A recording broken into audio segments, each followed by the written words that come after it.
and to you, and uncommon success in all you do. Hey, good day, everybody. Hope you all doing well. And for those of you who have been kind of hanging out with me, I only expected maybe, 2 or 3 people would be interested in hanging hanging out to do this kind of thing. But to my surprise, we have a few more than 3 or 4 people. Thanks for hanging out and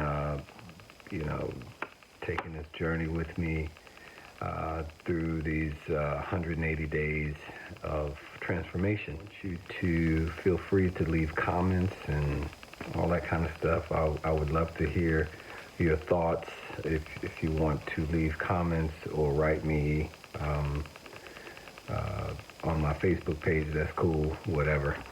Okay, so I am going to pick up where I left off yesterday. I was talking about these challenges of being 50-something. And I know a lot of you that are 50-something or who have been through your 50-somethings can relate to some of these changes. When I talk to my friends and what have you, one of the some of the common themes are retention, as in water retention and fat retention. And metabolism is really starting to slow down. I remember the days when I could eat everything and anything, and at work they used to say I would come in eating everything that didn't eat me first. And I've always had a ravenous appetite pretty much, but in my younger years I didn't care so much about health issues or whatever. I thought I was invincible and that it would never catch up with me. It did, but I didn't notice it.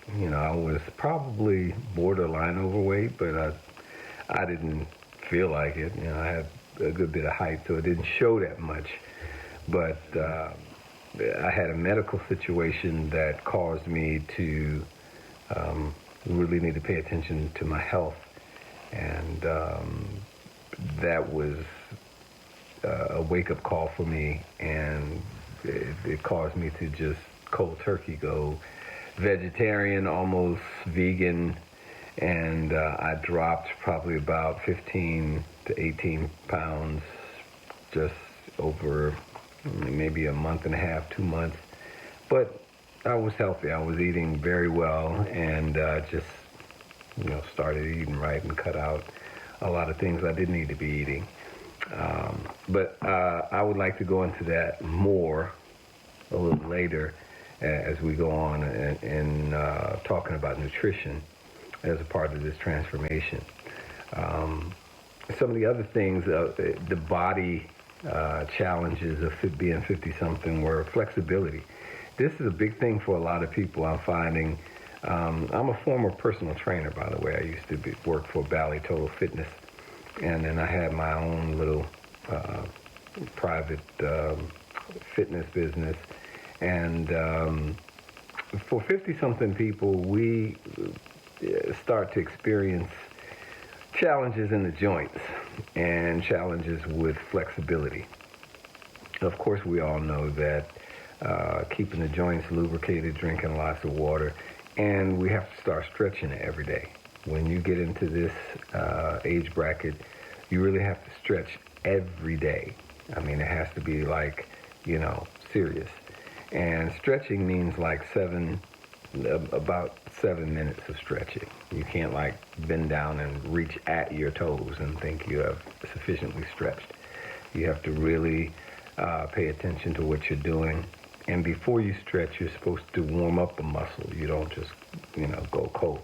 I find that this may be a little unorthodox, but I find that stretching in the shower, in the hot shower, is the ultimate. I'm super limber, and the hot water, it's the ultimate stretch. So I do some of my stretching in the shower to keep the flexibility going.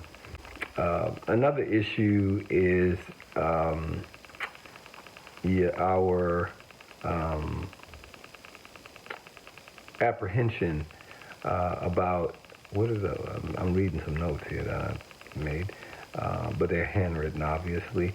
Our apprehension, our apprehension about going to the doctor.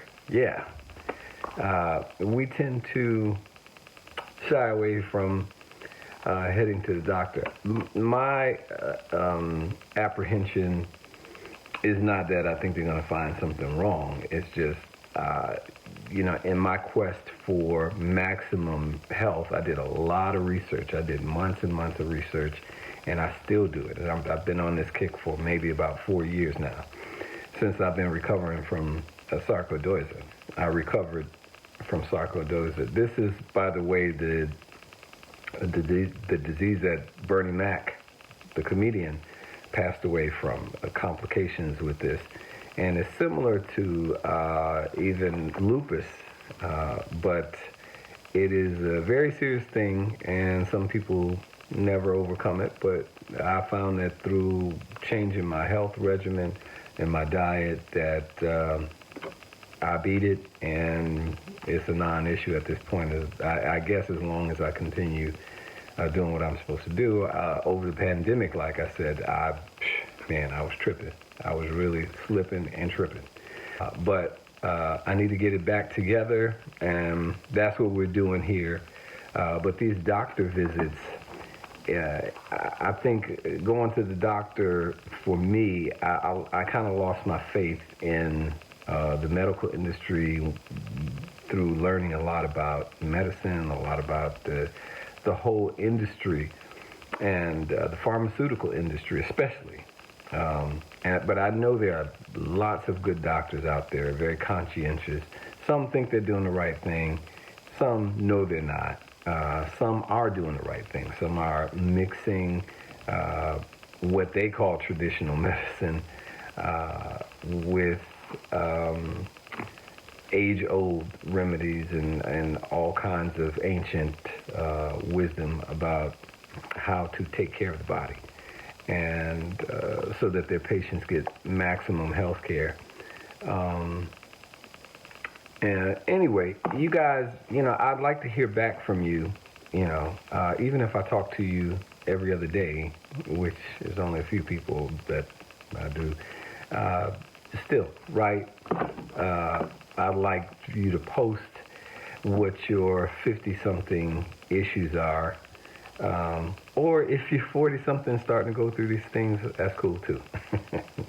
But yeah, so anyway, some of the other issues of being in our 50s are personality-oriented things, and things like you have less patience, mostly for people's stuff, but you generally have less patience for dumb stuff, for nonsense. I'm not up for it. Like, I really don't have the time anymore. Maybe it's that we have more clarity and recognize the value of our time, and just, we're not up for it. But yeah, that is one thing. I don't know if it's just cranky old age or anything. I mean, I don't consider myself a cranky old guy, but yeah, that's part of it. Some of the great things about it is being more experienced in life, and being able to shortcut some of the pitfalls and silly mistakes of our youth. Some of us, we finally get it. We learn. Some of us even get smarter. And I find that I've been getting smarter since, I don't know, maybe since my 30s. I honestly think that I'm smarter than I was in my 30s.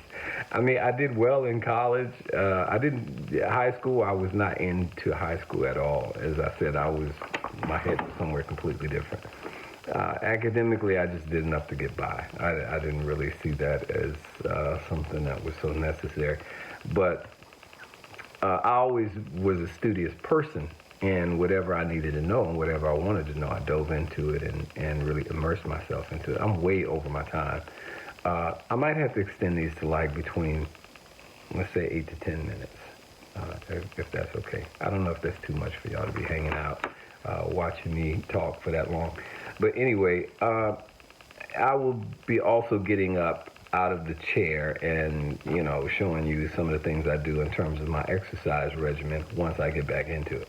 But I have some dynamite floor exercises that can be done, in the absence of being able to go to the gym because all the gyms are closed right now and all that kind of stuff. Some of you don't have fitness equipment in the house. So there's a lot of centrifugal resistance that you can do without any weights or anything. You can order weights too. Amazon delivers weights. Not that you have to get them from Amazon, but anyway. Yeah, so some of the things are like financial fitness. I hope most of us are doing better financially than we ever were.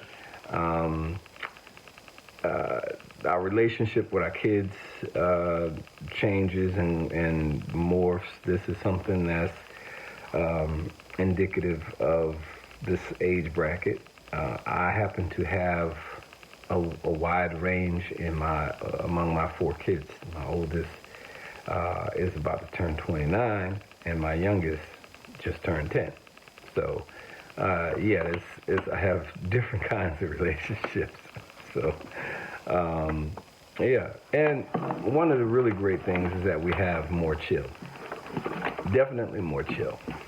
The last thing I'd like to say before I close this one off at just under maybe 13 minutes, we'll try, is that the book by Deepak Chopra, this is a really, really good read, and it's really got some practical wisdom and information in there that is really helping me realign and I just want to encourage you, like I had a good prayer and meditation session this morning. You got to do the inner work for it to manifest on the outside. So find the time. It's not always easy, but even to do this vlog, I mean, I'm surprised at how challenging it is just to find the time, because I mean, I really keep busy, but we have to do what counts. We have to make time and prioritize what counts. And I'm continuing. I just had fruit today. It was a fruit day today, and some days you can do that. And fruit is a cleanser. It's a natural detoxer and cleanser. So it's good to have a day when you eat nothing but fruit. Be careful of the acidity of the fruits that you consume when you do that. If you have a problem with acidity, because they do tend to be high in acidity, especially your citrus fruits. I'm really trying. I can identify. If you're struggling, I can identify. I mean, it's not always easy for me. It's not easy for anyone. I kind of have a great love affair with food. And it's just a matter of eating the right things. But I do know what to eat now, and I like good food, and there is a lot of healthy, good food now. I mean, really natural things that you just don't eat all the time, that you have to rediscover. So I'm rediscovering all the time things that I had years ago, but just, I don't know why I didn't eat it anymore, or why I didn't, include it into a regular thing. But it's good that there's so much that you can't eat everything every day. So anyway, that's about it for today. We'll catch up tomorrow. I have some really interesting things to talk about. Anyway, have a great day, evening, morning, whatever time of day it is you're viewing this. Love, peace, and hair grease. Grace and peace be unto you, and uncommon success in all you do. Love and life increase each day.